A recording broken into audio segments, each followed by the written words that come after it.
আসসালামু আলাইকুম। যারা সেরা মানের বিশ্বস্ত একটি এমপিপিটি সোলার হাইব্রিড কনভার্টার খুঁজতেছেন তাদের জন্য আজকের এই ভিডিও।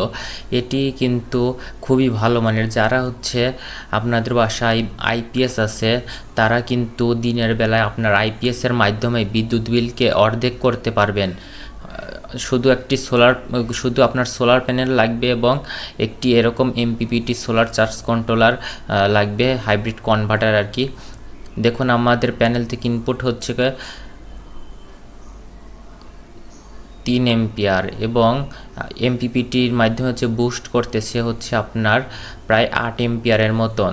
তাহলে কিন্তু এমপিপিটি টেকনোলজির মাধ্যমে বুস্টিং করতেছে। এবং হাইব্রিড কনভার্টার বলতে আপনার এটা নন সোলার আইপিএস, এটাকে আপনি হাইব্রিড আইপিএসে রূপান্তর করতে পারবেন। তা হাইব্রিড আইপিএসে রূপান্তর করতে পারলেই কিন্তু আপনার যখন প্রয়োজন হবে কারেন্ট থেকে চার্জ করার, তখন কারেন্ট থেকে চার্জ হবে। যখন আপনার গ্রিড থেকে আপনার সোলার থেকে যখন চার্জ হওয়ার দরকার তখন সোলার থেকে চার্জ হবে।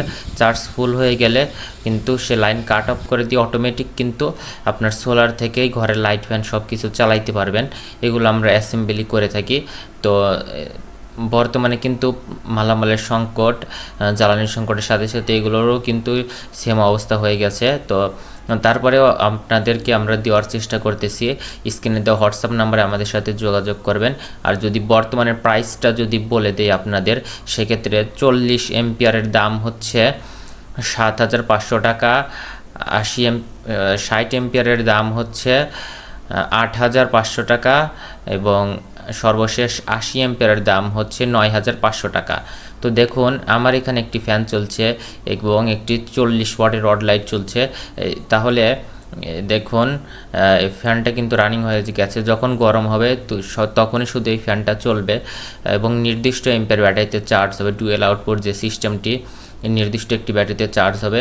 আপনার প্যানেল থেকে যত এম্পিয়ার আসবে তততে চার্জ হবে না, নির্দিষ্টতে চার্জ হবে।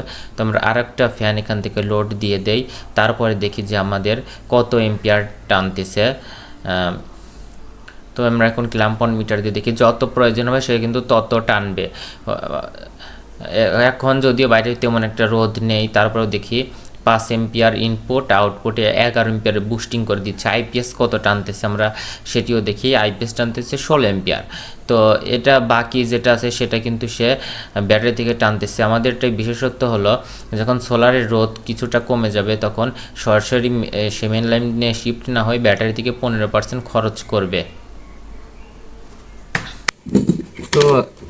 তো এখন আমরা চার্জিং এবং এটা কীভাবে কানেকশন করতে হয়, কি কি ভুল করা যাবে না, বা আমাদের এটাতে কী কী সুবিধা আছে বিশেষ করে সেগুলো নিয়ে আলোচনা করব।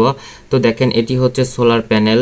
সোলার প্যানেল কিন্তু আপনার 24 ভোল্টের হতে হবে, 12 ভোল্ট হলেও হবে, তবে একটু বেশি লাগবে। 24 ভোল্ট হলে এটাতে ভিওসি আমাদের 100 দেওয়া যায়। যত ভিওসি দিবেন বা ওপেন সার্কিট যত ভোল্টেজ হবে, বা 24 ভোল্টের দুইটা হলে এবারে দেখা গেছে যে আপনার ওপেন সার্কিট ভোল্টেজ একটাতে, এটা মডেল ভেদে।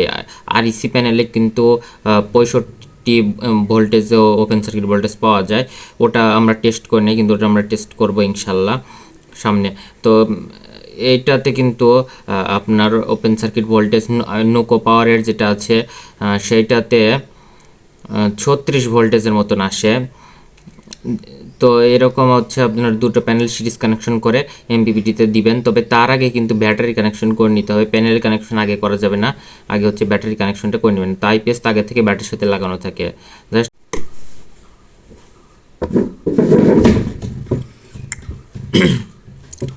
আর আইপিএসের যে আউটপুটে যে সকেট থাকে হলুদ কালারের একটা তার দিয়ে, যেটা আউটপুট লোডে চলে যায়, সেটা যেখানে ছিল ওখানেই থাকবে, এটার কোনো পরিবর্তন হবে না। আইপিএস থেকেই তো আমাদের ব্যাটারিটির লোড থেকে চলে। আর আইপিএসের সাথে যে একটা এসি কর্ড থাকে চার্জিংয়ের, সেটা কিন্তু এখানে লাগানো থাকে। মেইন যে বাড়ির বা চার্জিং পয়েন্ট থাকে সেখানে কিন্তু লাগানো থাকে। এটা এখানে না লাগিয়ে এই কর্ডটা নিয়ে জাস্ট এমপিপিটির এখানে আপনারা এখানে কম্বাইন সকেট পাবেন, সেখানে লাগিয়ে দিবেন। আর এমপিপিটির সাথে যে আপনার এমপিপিটির সাথে যে এসি কর্ডটা রয়েছে, সেই এসি কর্ডটা নিয়ে সরাসরি মেন লাইনের যে আপনার কম্বাইন সকেট রয়েছে সেখানে কিন্তু লাগিয়ে দিবেন। আর এটা তো লোডে চলেই গেল। তো এভাবে সেটআপটা করতে হয়। তো এখানে কিন্তু একটি সমস্যা রয়েছে, কথাটা একটু বুঝবেন। সমস্যা বিরাট বড় সমস্যা না, তবে কিছু কিছু ক্ষেত্রে এটা হবে। তো আমাদের এটাই কিন্তু বিশেষ সুবিধা রয়েছে, যেটা হচ্ছে আমরা বলতেছি এসি চার্জিং ম্যানেজমেন্টের সুবিধা আর কি। এসি চার্জিং ম্যানেজমেন্ট সিস্টেমটা কিভাবে কাজ করে সেটি হচ্ছে বলবো। তো প্রথমে আপনাদের এখানে যে সেই সমস্যাটি আগে বলি। আর এটা কিন্তু বাংলাদেশে হাতে গোনা 1 থেকে 2 জনের কাছে এই জিনিসটা রয়েছে। তো কি সেটা আমি বলতেছি, আর আমাদেরটাতে কি কি বিশেষ সুবিধা আছে সেটাও বলবো। তো দেখেন, সকালবেলা বা রাতে ধরেন লোডশেডিং হয়েছে, বা সকালবেলা আপনার ব্যাটারিতে চার্জ নেই, কথা বুঝেন, কিন্তু প্যানেল থেকে হচ্ছে পর্যাপ্ত পরিমাণে রোদ এসেছে বা এম্পিয়ার আসতেছে, যেটা ব্যাটারিকে চার্জ করার যোগ্য। আর আমাদের এমপিপিটিতে তো ডুয়েল আউটপুট সিস্টেম আছে, সেখান থেকে হচ্ছে আপনি সেট করে দিয়েছেন যে 10 এম্পিয়ারে চার্জ হবে ব্যাটারিটা, 10 এম্পিয়ার বেশি হবে না। আপনার ব্যাটারি হচ্ছে 100 এম্পিয়ার ব্যাটারি, আপনি এমপিপিটিতে সেট করে দিয়েছেন 10 এম্পিয়ারে ব্যাটারিটা চার্জ হবে। আর আইপিএস থেকেও, আইপিএস তো আগেই ছিল, আইপিএস থেকেও কিন্তু 10 এম্পিয়ারে চার্জ সেট আপ করে দিয়েছেন। সেক্ষেত্রে কিন্তু আইপিএস থেকেও চার্জ হচ্ছে, এমপিপিটি থেকেও চার্জ হচ্ছে। এখন হচ্ছে একটা ব্যাটারি কত চার্জ নিতে পারে? ব্যাটারি হচ্ছে 10 ভাগের 1 ভাগ হচ্ছে চার্জ নিতে পারে পানি ব্যাটারির ক্ষেত্রে। 10 ভাগের যদি 1 ভাগ হয়, সেক্ষেত্রে হচ্ছে আপনার 100 এমপিয়ার ব্যাটারির ক্ষেত্রে আপনার 10 এম্পিয়ার চার্জ হচ্ছে প্রযোজ্য। এখন এখানে যাচ্ছে 20 এম্পিয়ার, সেক্ষেত্রে তো অবশ্যই কিন্তু দীর্ঘস্থায়িত্বের জন্য ব্যাটারি কিন্তু আপনার এভাবে করে টিকবে না।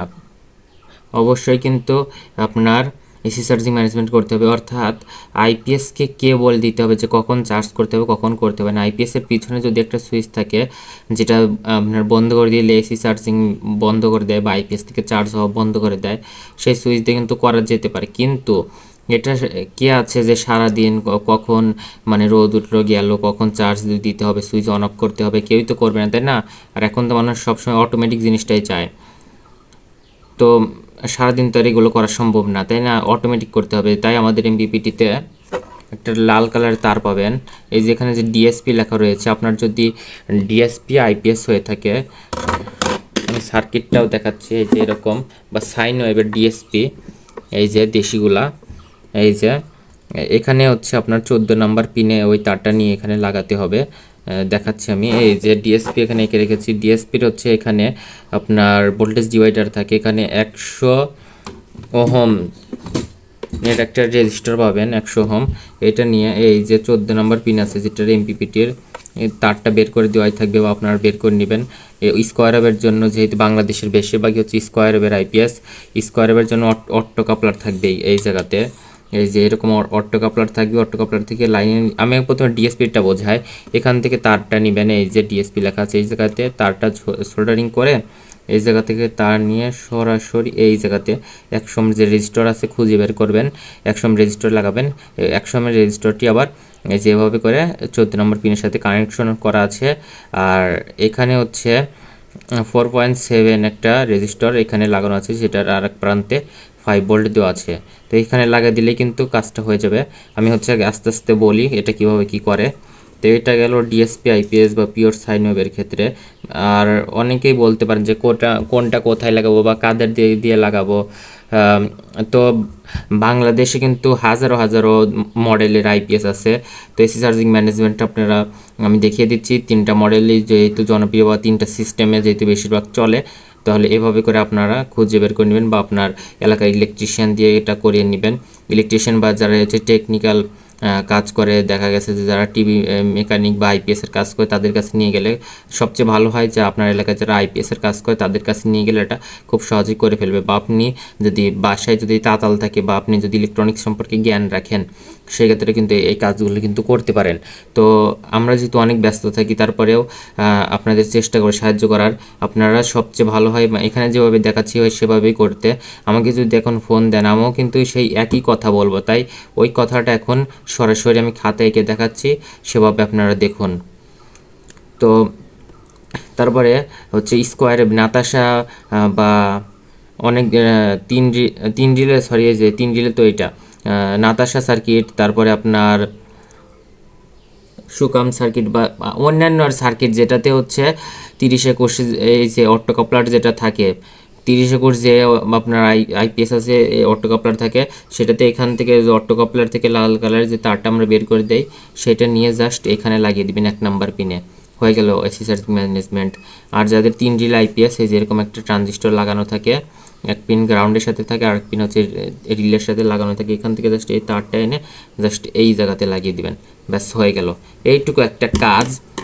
অনেকে একটা ঝামেলা মনে করেন বিধায় এটা করেন না, তো এটা করবেন তাহলে আপনার এসি চার্জিং ম্যানেজমেন্ট হয়ে গেল, ব্যাস 100% নিরাপদ। আপনার নন সোলার আইপিএসকে সোলার আইপিএসে কিন্তু রূপান্তর করতে পারলেন।